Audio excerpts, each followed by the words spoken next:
Welcome to Adulting on the Spectrum. I am Andrew, an autistic certified financial planner. I co-run Adulting on the Spectrum with Eileen Lamb. Hey, Eileen. Hey everyone, I'm Eileen Lamb, and in this podcast, we want to highlight real voices of autistic adults, not just inspirational stories, but real people talking about their boring life. Basically, we want to give a voice to people like us. Today, our guest is Katie Santoro. Katie Santoro graduated from the University of Illinois at Urbana-Champaign. After graduation, she struggled to find her niche in the working world. She was diagnosed with autism at 24. Her diagnosis put her on a path to being an autism advocate. She is passionate about DE&I initiatives and is certified DEI through the University of South Florida. Katie was an arts advocate long before her autism advocacy days.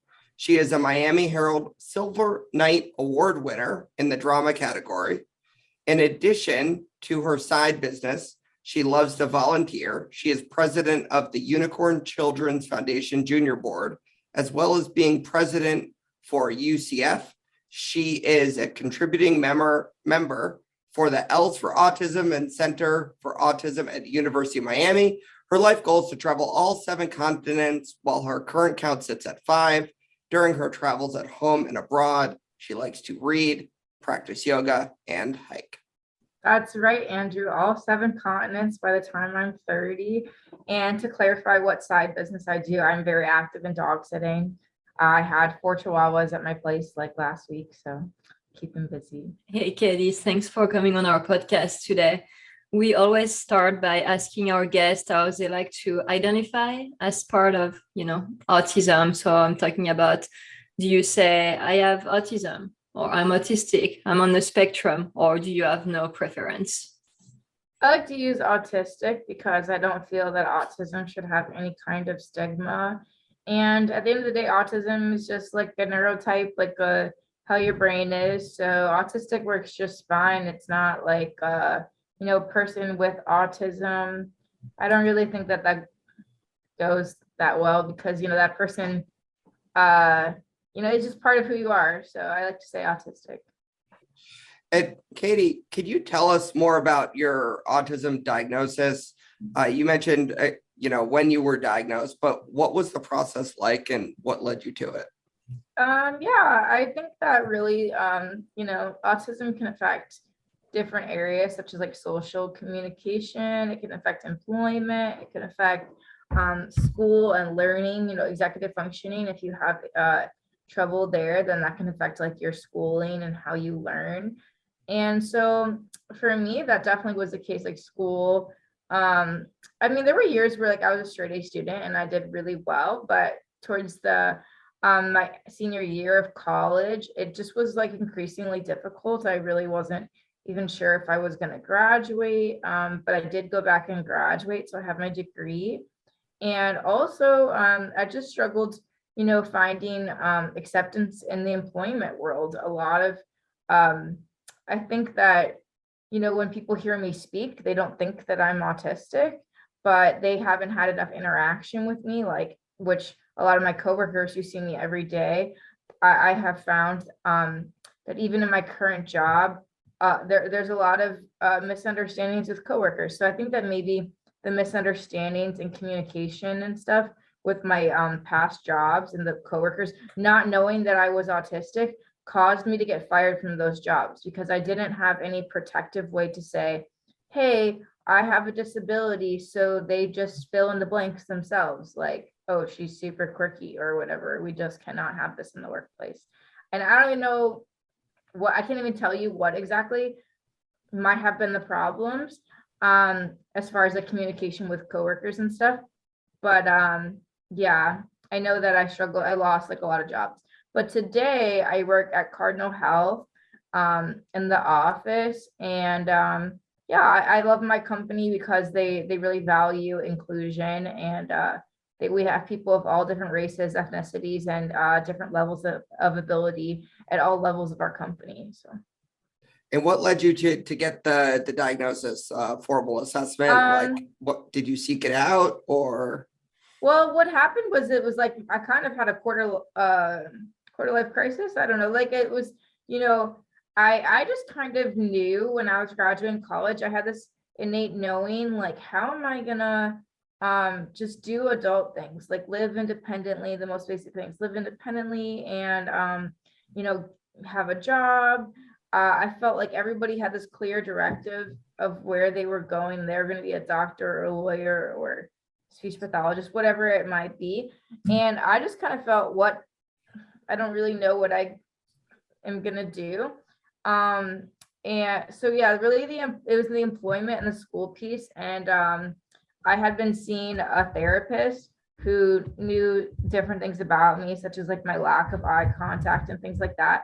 And kind of, I sent her an email when I started experiencing struggles at work and school and different areas that my autism was affecting, you know, my day to day. And she told me that I knew for like 2 years that I felt that you've kind of had like Asperger's, which I personally don't like that term because of the historical implications that go with it. But at the time, that's what she said, that she thought I had Asperger's for a while, but she felt it was no use in telling me because I was functioning just fine. And fun, like, just a note that I think that all clinicians out there should always just, if you're thinking that your client might have a certain diagnosis, it's always best to like discuss your theories with them, because I think your client is the best source of knowledge. I mean, you can make your own observations, but you know, I probably would have told her, had we discussed it, I would have found out earlier and would have agreed with her. But I think that there was a little like she was afraid to say anything. And so then once she said, she suggested that I found a resource through the University of Miami Center for Autism. They kind of help people get official diagnosis. My therapist was not the source of official diagnosis because she wasn't licensed. So then I had to go through the University of Miami Center for Autism and go through the process of, they give referrals. That's what they do, is they give referrals to parents and resources on, you know, what you might need to get an autism diagnosis and what resources you might need after that diagnosis. So the first clinician actually told me I couldn't have autism because I speak, but that I don't agree with that clinician. I think that's a bad clinician. And then the second clinician gave me my official diagnosis. So I really got the diagnosis through University of Miami Center for Autism, through the referral process. And yeah, and the reasons why were, you know, I really was trying to figure out my place in the working world, like how to hold a job, because as you know, like, I'm not sure the exact number, but I think it's over 80% of people with autism are unemployed, or if they are employed, they're this term called underemployed, where they're employed under their skill set. Like maybe they have a master's degree, but they're not totally utilizing it. So. And Katie, in your bio, you're talking about becoming a Silver Knight. Do you want to tell people what it is and how that happened? Yeah. So for the Silver Knight Award, I was in high school. And in high school, I was doing really well. People are like, well, why are you a late diagnosis? And I think that in college, you kind of lose a lot of the structure that you might have in high school. People say, oh, when you're in high school, you know, you're living at home, you have more support, more structure. And then in college, you kind of have to do more time management, more executive functioning is placed on you. But in high school, I did really well, and I was in theater and I did a lot of volunteering. So the Silver Knight is for a volunteer project. And so my volunteer project was going to speak to Congress about arts funding and getting more funding for the local arts communities, because I was involved in like Broward Center for the Performing Arts, Young Adult Children's Museum, and Florida Children's Theater. And when Congress are looking at the budgets, the arts are the first thing that they usually cut. They don't think that they're as important as math and science, but the arts have lots of benefits, such as increased self-esteem, better, you know, I think that the arts helped me a lot in my speaking ability and just being outspoken. I think that without theater, and it helped me in my ability to make friends, I think I would have been diagnosed sooner, because I would have been on a weekend instead of being at theater classes. I would have been home. But so I obviously struggle to stay on topic and answer the questions, But basically, the Silver Knight is given to the top 1% of high school seniors in my area for volunteer service. Like I spoke on Capitol Hill and I went to the National Endowment for the Arts press conference. That was a private invite when I got there. And Debbie Wasserman Schultz was there and some other celebrities like Alec Baldwin was there. And yeah, so it was a really good award. And it was for, trying to help the arts and stuff. My involvement there. So. Awesome. And so you like to also travel as well. I think I know one of the 7 continents you're probably missing, probably the really cold one. Yeah. What are the 2? Yeah, so Antarctica, I haven't been there yet, but I will love to go kayak with people. Like, what are you gonna do there? And I'm telling you, I'm gonna kayak with the glaciers and see the penguins and probably whale watch. It's gonna be fun. And also I haven't been to Australia. So that will be cool. They have lots of kangaroos there. And I like animals. And like in Thailand, when I went to Thailand, I worked on an elephant. Speaking of animals, I worked on an elephant rescue there. It's called Elephant Nature Park if you want to look it up on Facebook. Very amazing owner there, doing lots of good work for the animals.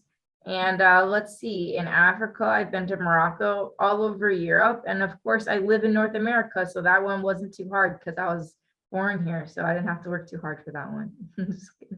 Yeah, so 2 more to go by the time I'm 30. The goal is to go to all 7 by 30. And we want to, with the pandemic, obviously travel has been affected a lot. Did you choose to get vaccinated? And if so, why? Yeah, I forgot that I didn't mention South America. I went to Peru during the pandemic, actually, and I was there a month. And so I remember when all this vaccine stuff came about, and I was working an office job at the time, helping with data management. Like I was helping scan paper files to become digital, to take all their files and make them digital. And so I listened to a lot of my coworkers were talking about it. I think some of them were nervous, and actually, yeah, I think there were a lot of people who were like, oh, I don't want to get it or anything. But then eventually, like some of them got it. So some of my coworkers got it before me. They said it was fine, it was safe and effective. And I decided to get the vaccine because I wanted to travel. That was the whole reason. Like you said, like travel had been affected. But so yeah, I had pushed off this Peru trip. I was scheduled to go to Peru, and a week before my trip, they closed the border. So I'm just lucky that I didn't get stuck there. But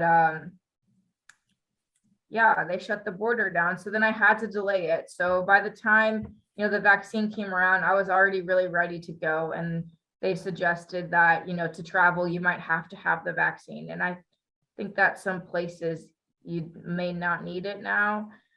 But at the time, that's what we thought. So I got vaccinated because I wanted to, go back to normal. And thankfully now, like my office, we're at a place where we don't need to wear masks. I don't know. I think that's pretty much the case everywhere. Unless of course you're high risk. Then there's some people, if they're immunocompromised, they might want to wear a mask still. But I don't know. What do you guys think that do you still have to wear a mask any places that you go, or is that kind of not a requirement these days? Here in Texas, it's mostly like medical. Like I went to get my blood drawn yesterday at the lab, and it was mask mandatory. But like at the grocery store, even at school, it's not mandatory anymore for my kids. Most places, yeah. But that's probably why it's good to get the vaccine, because they say the vaccine will help protect you. So if you're not wearing masks, if other people are not wearing masks, then the vaccine is a good option. Yep. And lots of vaccines are already common for needing to travel to other countries anyway, that we don't normally get here. So what What made it easier for you to get the vaccine? And did anything make it more difficult? We could start with the easier. I think it was pretty simple. I think if I recall, like I just made an appointment and went to like the CVS. So I guess the fact that CVS or Walgreens was offering it, you don't have to make a special doctor's appointment. It was accessible. Right. What if anything made it more difficult or made you a little hesitant? I think that, it just makes it more difficult when you hear people saying bad things about the vaccine. There was a lot of debate. People, you hear on the news or on your social media feed, everywhere people would be like anti-vaccine, or some people are saying the vaccine is good. So the constant back and forth made it kind of like, okay, how do you decide like which side is best? Yeah, getting the vaccine change your life at this point in the pandemic, because you can maybe travel more now? Like, are you happy with your decision? Yeah, I was happy with my decision. I mean, for example, Peru is not the only place I've went during COVID. I also went to Costa Rica, and for that, I went to Costa Rica for a yoga retreat, and everybody that went to that retreat, the teacher required that everybody be vaccinated. So I would have missed out on the retreat had I not gotten a vaccine. So I think travel has really been a main factor in my decision to get vaccinated. And what's the next place that you're excited to travel to? Antarctica, but how do you get there? It's very expensive. I won't share the cost because it will very much surprise you. But you can go do your own research. And I'm gonna fly to Ushuaia. I'm not sure if I'm pronouncing it correctly. Argentina. It's the tip of Argentina, and you get on a cruise. And I'm probably gonna go with Oceanwide or Silver Seas cruises, and So yeah, and then it's like a 2-week cruise. So, and my dog sitting is gonna fund that trip, so that's exciting. I get to hang out with dogs and do what I love every day, and then go to Antarctica. And people ask me, well, like there's just ice there, right? I'm like, well, when I come back, I'll let you know if it was the trip of a lifetime or if it was just boring ice. So that's awesome. Okay, I'm going to ask you some quick fire questions. It's super easy. You just tell me the first thing that comes to your mind. Okay. What is your favorite food or drink? Well, I'll just give a shout out to my favorite restaurant. There's 10 locations in the US and Canada. It's at Planta. It's a new vegan place. And yeah, I just went there last night for unlimited vegan sushi, and it was amazing. So unlimited. Oh. Unlimited. And I went with I don't eat too much, but I went with 2 people who love to eat. So I was very full on my unlimited vegan sushi. So yeah, at Planta. So they just opened a location in Fort Lauderdale, many locations in Florida, but in New York City, in Toronto, all over. So well, I think I know the answer to this question, but I'll ask anyway. If you could be any animal, fictional or real, what would you choose and why? I guess a dog, right? Because like I'm a dog sitter, and dogs have a pretty good life, like they sleep in their owner's bed and play fetch all day. So. What is one of your special interests? I would say I really like Taylor Swift. I dressed up for her like when I was a kid with the whole like cowboy boots and hat and guitar and everything. And I most recently went to a Taylor Swift dance party for the second time, where Taylor Swift's not there, but the DJ just plays Taylor Swift dance music all night. Like it's 4 hours of only Taylor Swift music. And some people I went with were not diehard Taylor Swift fans. So they were like, this is too much Taylor. And I'm like, you cannot have too much Taylor. So What's your favorite autistic representation in the media, fictional or not? as far as like TV series goes, I most recently watched As We See It, and I thought As We See It was great. Or we have Love on the Spectrum, and both of those are amazing shows and have great representation. So. Do you have a favorite quote or saying, and if so, who said it? I think that's a very tough one, so I feel a little unprepared, but I like to just have a positive outlook on life. So I think like just saying like the best is yet to come, like things are always on an upward trend. So let's hope the COVID numbers aren't. Anyway, okay, we're gonna go so everything's on an upward trend, but COVID. No, but COVID's on an upward okay, trend. because everyone's got the But vaccine. all the positivities right? on an upward trend. Keep being positive, but just low COVID. Because everyone got the vaccine. Because Be positive that there's going to be low COVID numbers. That's Yes. right, Andrew. There we go. So hope for a negative test, not a positive one. Bunch of mismatch. Anyway, where can we find you on social media? Yeah, I run an autism advocacy Instagram. It's called autistic.thegreeklife. I called it that because I joined a sorority, and I think that that's an interesting fact. Not everyone knows that someone with autism could be in a sorority. So so find me on Instagram at autistic.thegreeklife and follow my journey there. Awesome. Well, thank you so much for coming on our podcast today and for speaking with us about traveling and vaccines. And we hope everyone has a great day. Bye. Bye-bye.